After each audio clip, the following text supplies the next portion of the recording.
You're a total badass. You're changing the world. You're helping women. You know, it's important. We're all going to die if we don't take No, care I of the got this. I climate. got this. I'm going to save everyone. I'm going to end world hunger. I'm not going to tell a story about my own life because I'm about to introduce you to an actual superhero who is saving the planet and creating a group of women who are uplifting each other and supporting each other. And really, she's created a model that any woman can start in their own community. So give this 8 minutes and you will sleep better at night because the woman's about to save the planet, actually. I'm Eliza Van Court, and this is Claim Your Space. Get ready for real talk with brilliant, badass women who will help you live the life of your choosing unapologetically and bravely. Welcome to the conversation. Before we start, I want to say that we have two sponsors. One is Overplay. Overplay is a company that has created technology where you can get video and actually run it through an app and turn it into a game that you can play. There's more information about this in the links. Please check it out. And secondly, Madison Saville. There's a wonderful woman, Diana, who I met at a Wonder Woman dinner, and we became friends. And she is such a booster of women. She is one of the sponsors of this podcast. As I say every time, I'm not a big blazer fan. I don't really like them. But as you've seen, I've worn them in many, many of these podcasts because she said to me, just try it. It feels like a sweater. And I said, no, it doesn't. It doesn't feel like a sweater. And she sent me one and it felt like a sweater. She was ready. So if you have the chance, check out Madison Saville. I wear these blazers constantly and I'm not even a blazer person, and they will feel comfy and cozy and make you look fabulous. But now I want to dive into the juicy fun stuff, the really fun stuff, which is Yao is here today. I feel like Yao should have one name, actually, like Cher, but Yao is an investor and tech veteran with 2 decades of experience in technology, partnerships, and investing. She has founded companies and helped corporations launch new innovation initiatives. She's on the board of Carbon Optimum, a carbon sequestering company removing carbon dioxide, methane from polluting coal, cement, steel plants, and circularly producing biomass for carbon negative fuel, fertilizer, food, and methane reducing animal feed. And I got to tell you, as I was reading her bio, I realized I didn't even know what some of this stuff is. So we're going to find out. She has a particular passion for climate solutions to save the planet, as well as helping entrepreneurs, women, and social causes with projects in place to build global communities, pushing more women into executive positions. Yao was named by Forbes as one of the 11 women at the center of New York's digital scene, by Beta Beat as one of the 25 women driving New York's tech scene, and Tech Week's most influential people, the top 100 most influential people in tech. She was part of the U.S. State Department Global Entrepreneurship Program delegation, bringing entrepreneurship and initiatives to strategic companies. Yao, thank you so much for coming here. I'm nervous. I don't usually get nervous, but I'm nervous because you are such a force, and I'm just really thrilled you're here. Thank you. Thank you for having me. Thanks for being here. So why did you start the Wonder Woman dinners? I think people should spend more time on relationships and balance that with work, because work is just work. But these women, these strong women that hold you, that support you, they're there for life, you know? A bunch of girls hanging out, right? You're like one of the girls. You talk about the things all women talk about, all the problems, all the funny things, and the vibe is good, it's funny, and I love laughing. You know, if you go to something and you're laughing, you had a good time. You go to something and your like face is all scrunched up and nothing's happening, you'll go home feeling like, I don't want to do that again. From laughter, from good storytelling, from karaoke and drag nights and all these fun things, even on the school night, through all of that, building a bond, building friendships, building a relationship. And from there, you can put your life on top of that, right? And life has work, life has play, life has all sorts of things. But I do know it goes up and it comes down.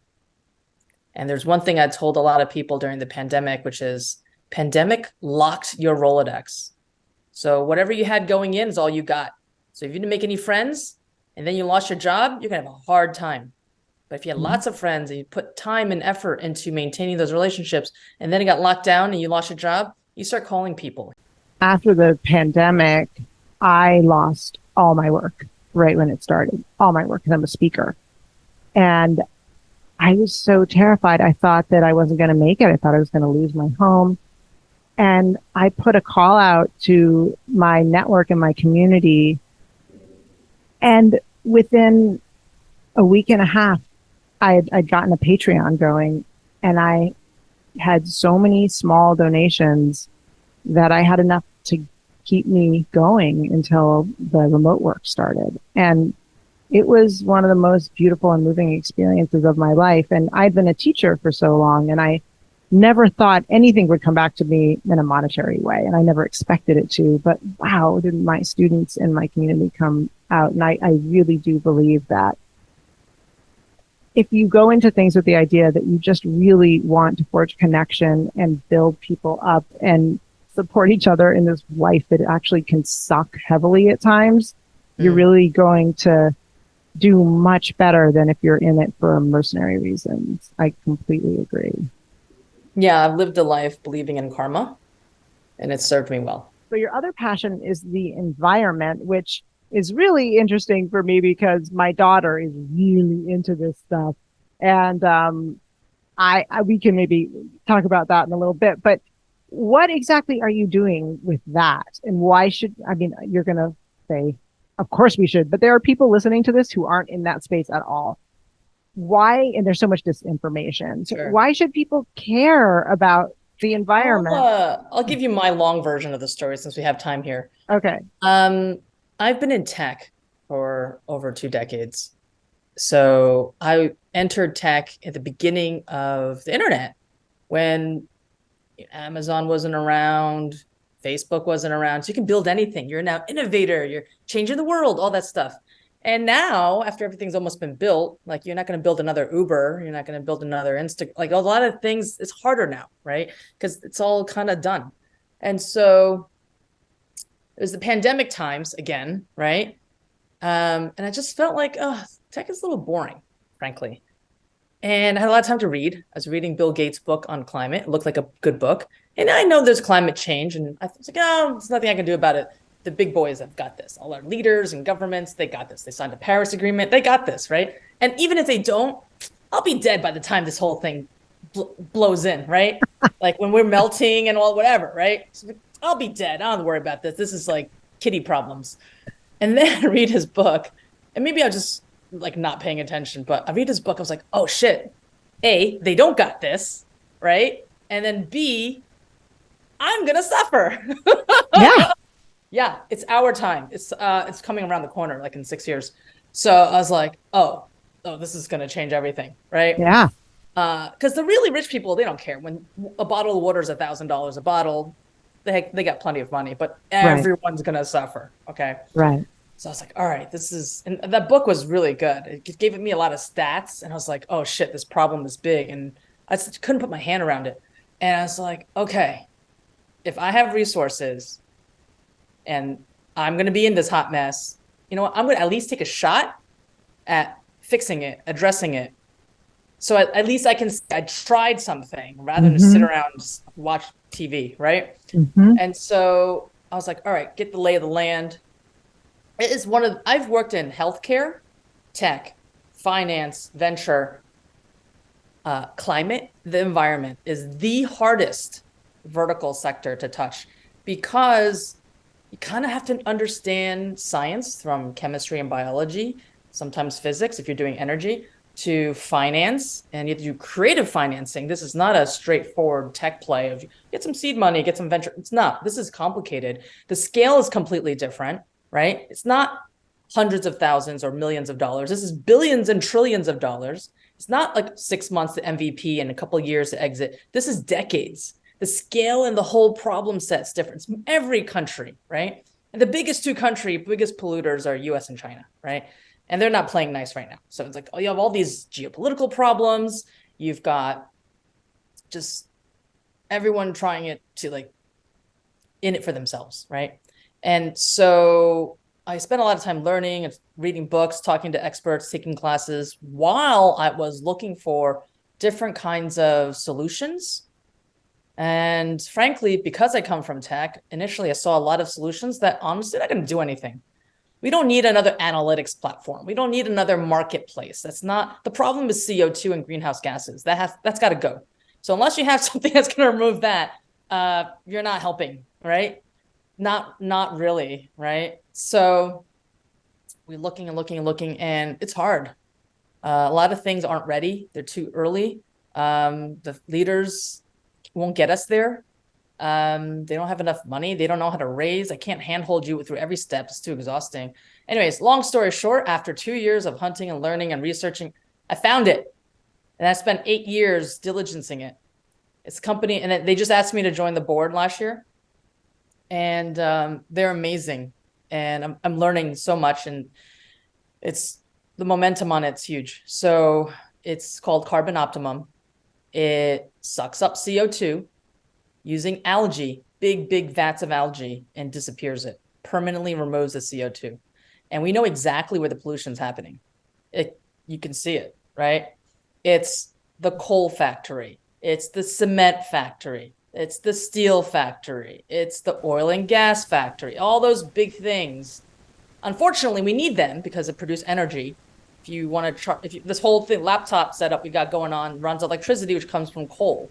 Right. Right. The car that's running outside is still using oil, right? The house the big building we live in Manhattan, that's cement. So it's happening and it keeps going. And frankly, with all the yelling and screaming that's going around outside, they're increasing the number of coal factories in China, India. Like none of this is stopping. If you look at the numbers, the oil and gas consumption is increasing.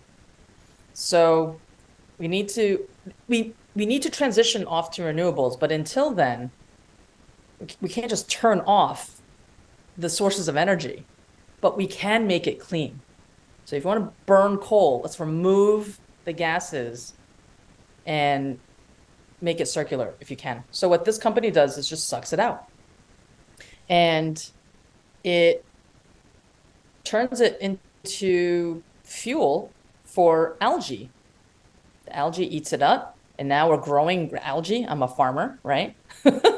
I'm a vertical farmer of these algae in these huge tanks, and they grow very fast. I don't need to put it outside for sun or weather. And that algae that comes off could be made into a lot of useful things. Fertilizer, right? You put that in the ground. It's very nutrient rich. In fact, it's a carbon sink. I can feed it to animals. And when the cows eat it, they don't burp and fart. And so they don't produce methane. It's awesome, right? I can make food to feed all the starving people. In fact, the facility we have in Kansas, we're partnered with the state of Kansas. We have 5,000 acres, we can put up 400,000 of these big tanks, and we can feed about 4 billion people. Feed a lot of people. That's a problem solved, right? Pretty much can end hunger, right? And we have the capacity to make fuel, carbon negative crude oil.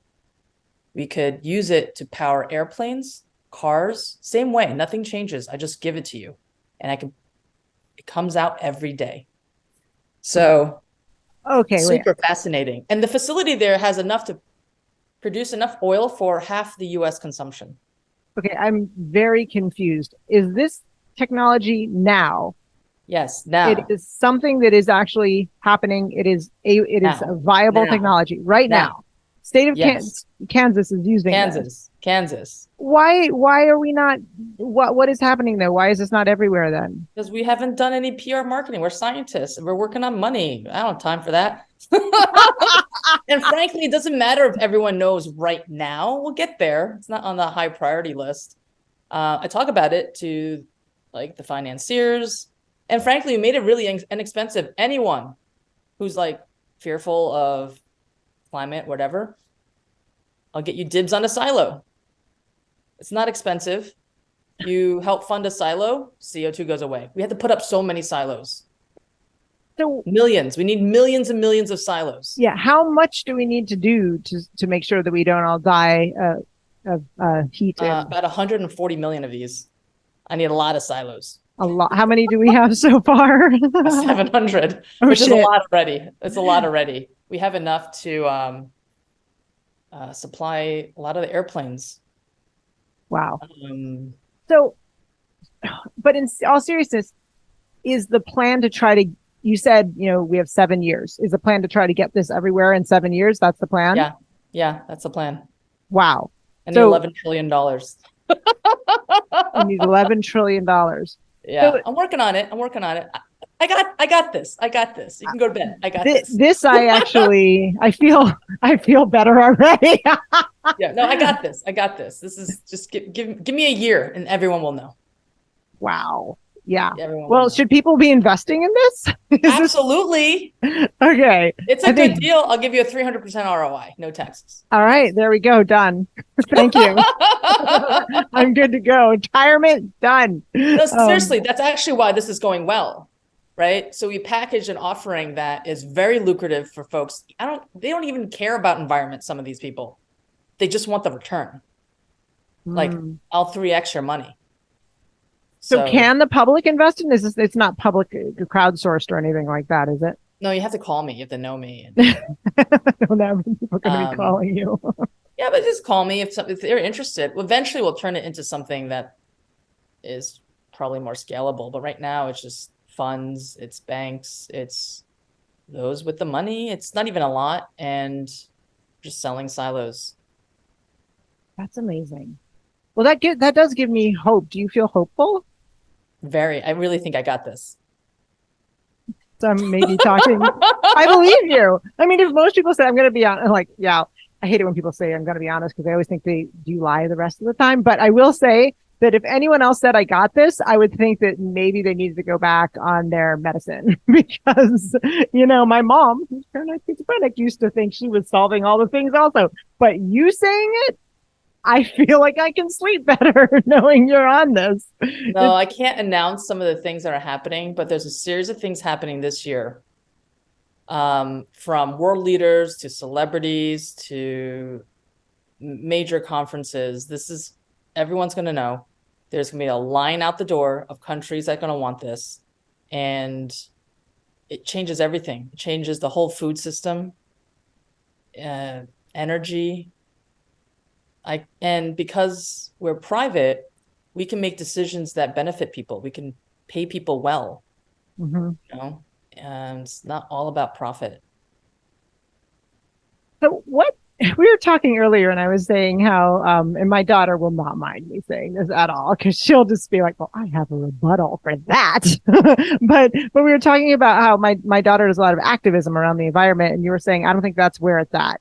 Why don't you think that's where it's at for the environment? And first of all, I want to say any woman who's listening to this and who's saying, this is a podcast about women, lest I remind you that the planet we live on houses women.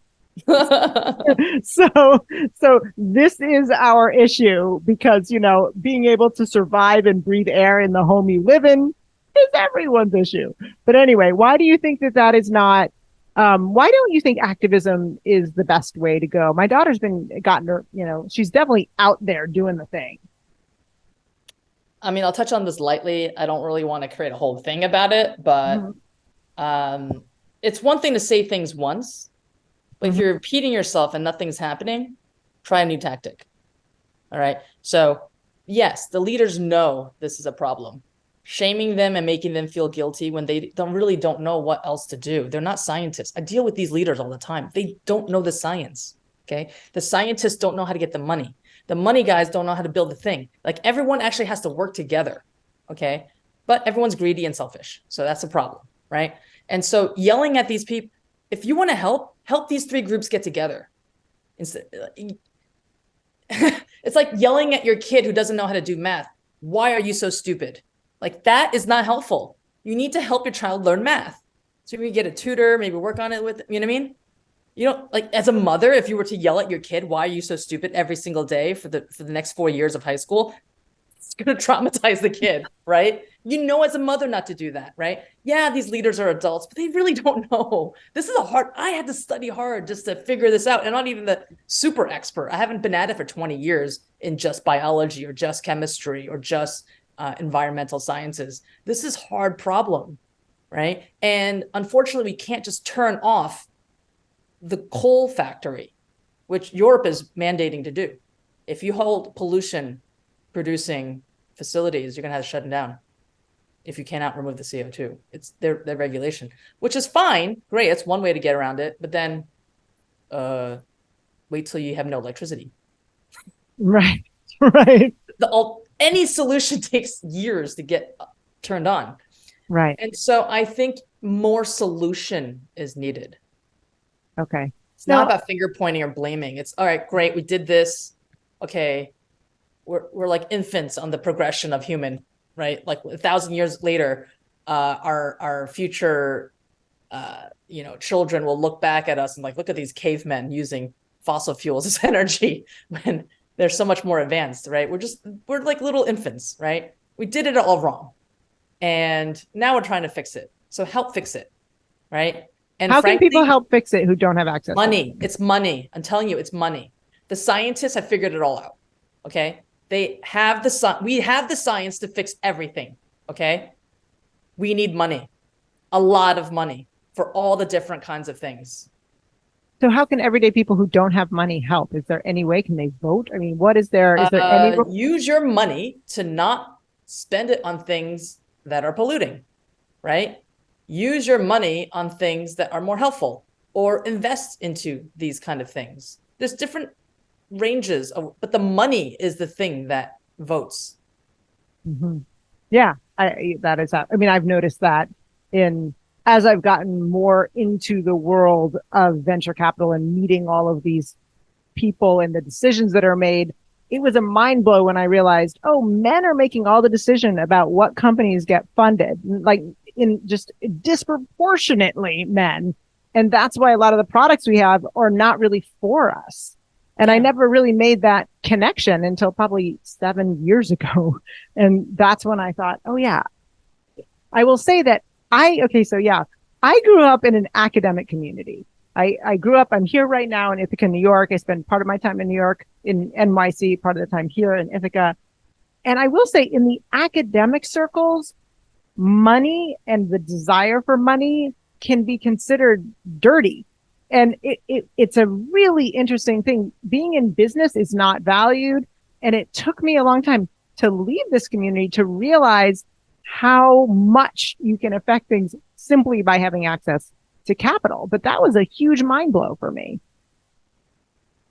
Yeah, either invest in it or try to influence others. If you don't have it, use influence, but not by yelling at them. Right. So what do you think women, since I'm picking your brain about all the things, and I feel like I get you for a whole hour. I want to know everything. But what do you think women can do differently right now to kind of try to affect change? I think you're doing a huge thing, but what do you think women are doing that could be done differently? Women need to act more. I'm going to say some not popular things. Women are half the planet. The reason why men are making all these decisions because men are investing their money. And the people will yell at me and say, oh, women invest. No, not at the rate men do. Like all my deals are with men, right? Women take too long. Their checks are too small. And this is actually common in venture, but it's almost everywhere. But it's just inherent among how women make decisions. Now, in the next few years, there's going to be a huge wealth transfer to women as the old men die and they leave it to their spouses or whatever. But there's billions of dollars going to transfer, and women can make some decisions, but they often don't. So through influence, through participation, through investments, to products you choose, actually women make most of the household decisions of what gets bought. So all the consumer goods, it's all women's monies for the household, for them, from themselves or from the household. Vote with your pocket. Join companies that are making a difference. Lots of people are going through career transformations. There are a lot of people just got laid off. They can maybe not go back into a tech company that's probably just recycled them again. Look wider. There's a need for intelligent people who are passionate about this stuff and want to make a difference. There's so many ways to be useful. I had no clue. I just kind of walked my way into this. This may be a question you don't know how to answer, but as you know, I studied behavior. That's what I'm really fascinated with is how do people move their bodies in space? How does that impact the way that they're treated? And there are a couple women, including actually Alma Derricks, who you know, she was raised by her father. And so she talks a lot about how she doesn't have a lot of the affects that girls did when she was growing up because her father just was the person who she emulated. You definitely, you texted me and said after seeing the Drew Barrymore appearance, I realized I don't move my head. I don't move my head much. And you have a way of communicating that would be considered very high playing. You know, you don't move your head. You don't do a lot of qualifiers. You don't say, I'm sorry. You make a lot of eye contact. There's not a lot of apologetic body language. You take up space. Have you always been that way? And if so, why? How can we make sure our daughters? Me. Like, why you? This is how I am. I don't know, right? So, but I know why me. I know I went through a lot of trauma and a lot of therapy, so I can actually answer that question. Immigrant. Okay, immigrant, Asian, I'm Chinese, New Yorker, and type A, always the best. You throw all those in a pot, and this is what comes out.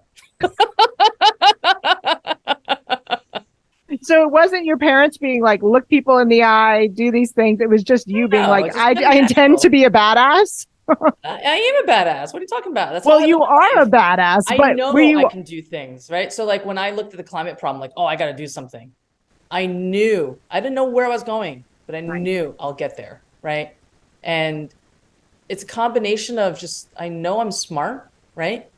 I know I have a lot of resources. My network is huge. And eventually it all just comes together. Always. This is the fourth sector I've switched into and done well at. It wasn't just like I dipped my, I'm killing it. But okay, I'm going to press you on this. I'm not backing down, man. So, okay, but you do know you're an outlier, right? I mean, you know that, right? Maybe in the larger population, but I surround myself with people like this. So I'm always around people like this. This is normal for me. Right. But my question, I'm still not satisfied with this answer. Okay, keep going. But I'm going to keep pushing. So, but my question is, this is kind of the $1 million question, but why is it that the women you're around and you, I mean, when people meet me, sometimes they say I'm intimidating. I don't feel like I'm in the least bit intimidating, but I think it's because for years. Someone asked me that on stage. I was on stage giving a talk and someone's like, you know, you're intimidating, right? I'm like, that's a you problem, not a my problem. You should look at yourself and why are you so, and I just went on a little bit, but this is who I am. Wait, what did you say? I must know. What did you say? No, I'm gonna do it twice. This is recorded. No, but like, look, this is who I am. Me being confident, me knowing what I'm saying, and you sitting in a curled up ball, all like twitchy eyed.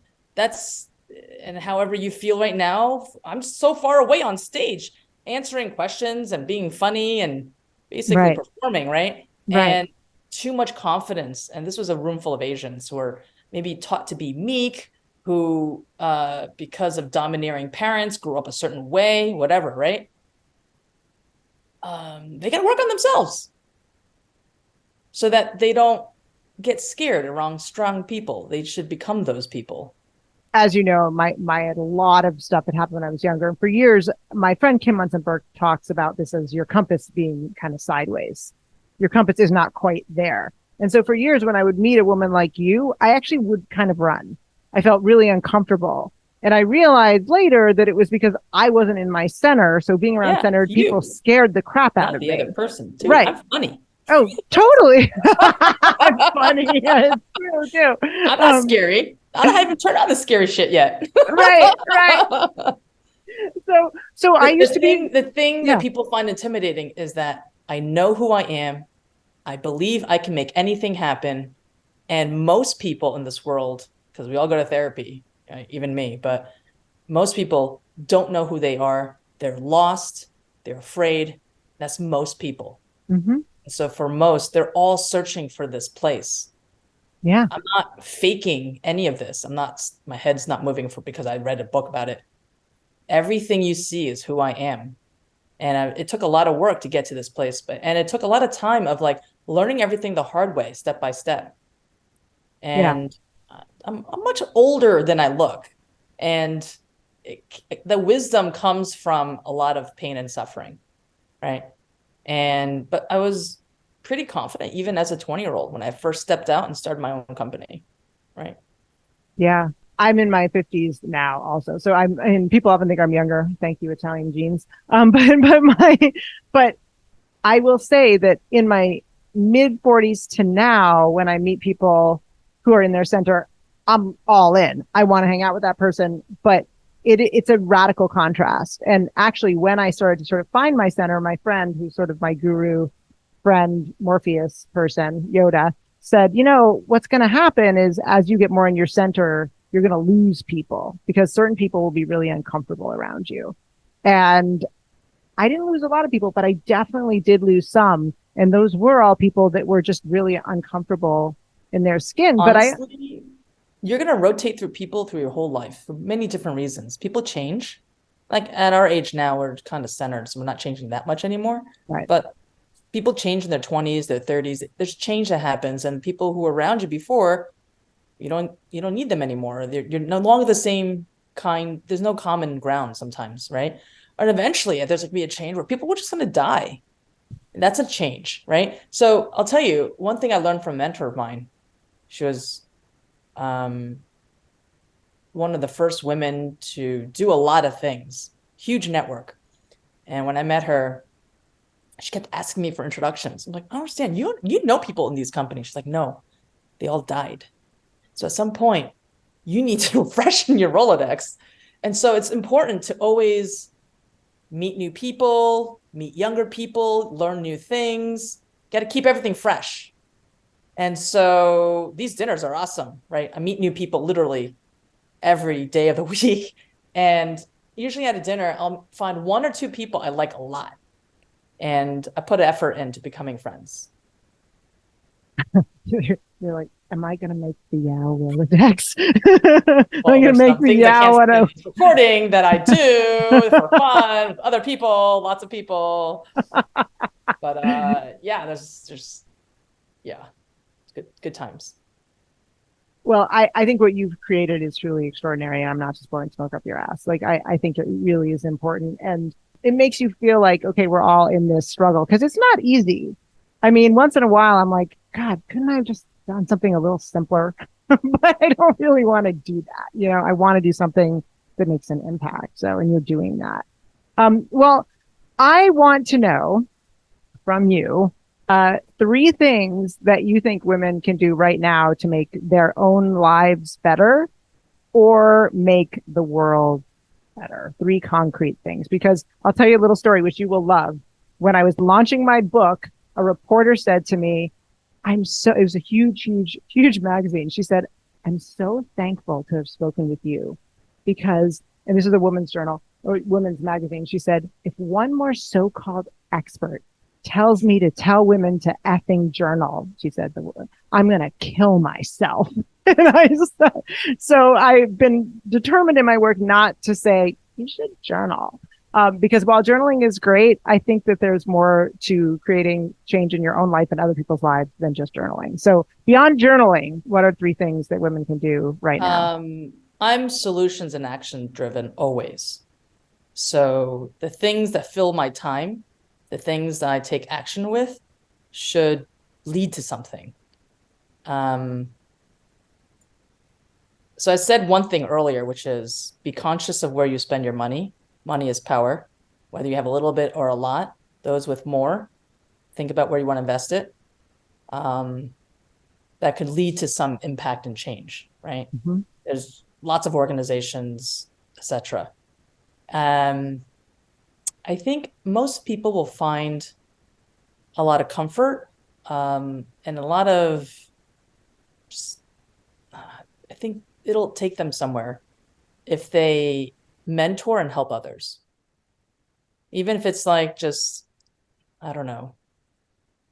So one of the ladies in the dinners sent me their deck because I'm an investor, and it's not the sector I invest in, but wanted help with the deck. And I tear it apart New York style, right? I'm like, this sucks. You're wasting my time. But let me just tell you what's wrong with it. Slide by slide, I told her what was wrong with it. And at the end, like, this is not a great deck, and you can do better. She thanked me. Okay, only good people will thank me, right? And then she redid the whole deck, right? So that was helpful. And it only took me 5 minutes. I was like, oh, I don't have 5 minutes. I was like, oh, I'll just type this real fast, right? It's typos and everything, but like I got it back. And in very Yao speak, which is, this sucks, don't do this, delete that, what are you doing here? All that stuff. Because I knew she was better. She's very impressive, but this presentation is not great. So things like that, you could, a lot of people are maybe looking for jobs, maybe like introduce someone to something. You're surprised how thankful and grateful they are, because not many people put that thought there, right? If every woman just extended some introductions for others on a regular basis, that doesn't take that much effort, right? I grab coffee with a lot of people because something happens in the physical presence that doesn't happen on Zoom. And that's where the bonding happens. It's where you find little pearls. It's where you get personality. It's where I actually end up liking somebody. Like, oh, okay, I like hanging out with you. Let's go hang out some more, right? But a Zoom's not going to get you there, right? So do that. Reach down to the 20-year-olds. They need help, right? And you'll thank me later when you get old and they're still alive and the rest of your friends are dead.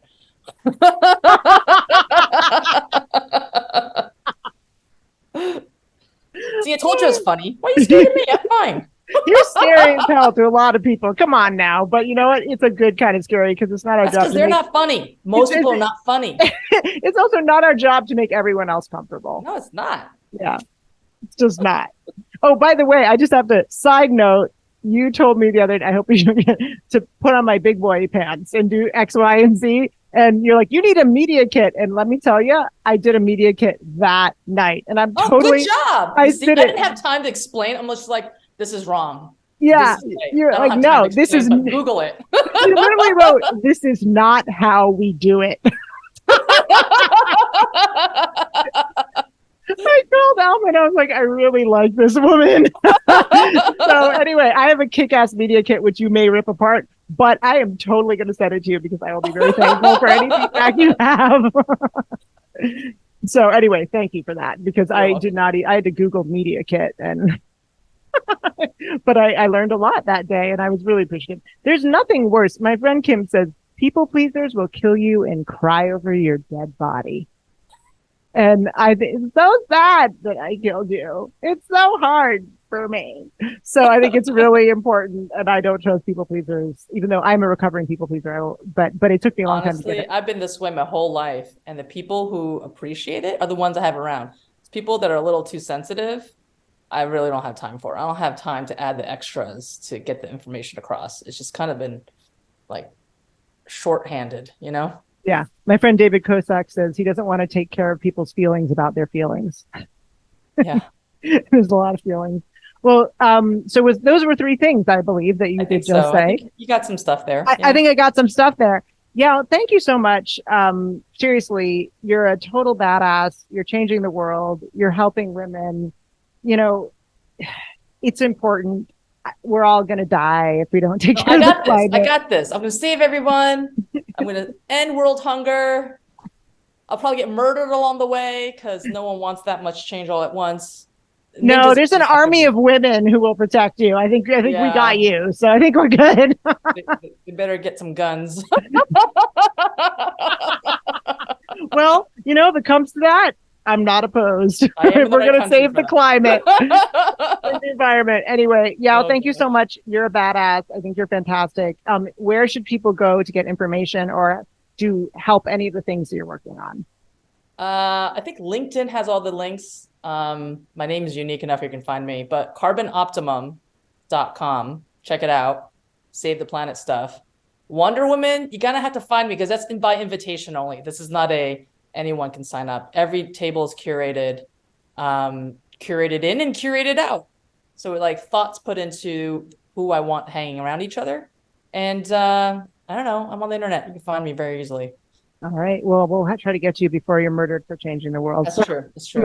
Not all people wear capes. Anyway, thanks, Yao. I really appreciate you. Thanks for coming. All right. Thanks for listening, and I hope our conversation inspired you to claim your space. If you have topics you'd like me to talk about, women you'd like to hear from, or want to learn a few more things from my newsletter, join my community of space claimers at elizavancourt.com. And don't forget to follow me on social media. See you next time. We got this.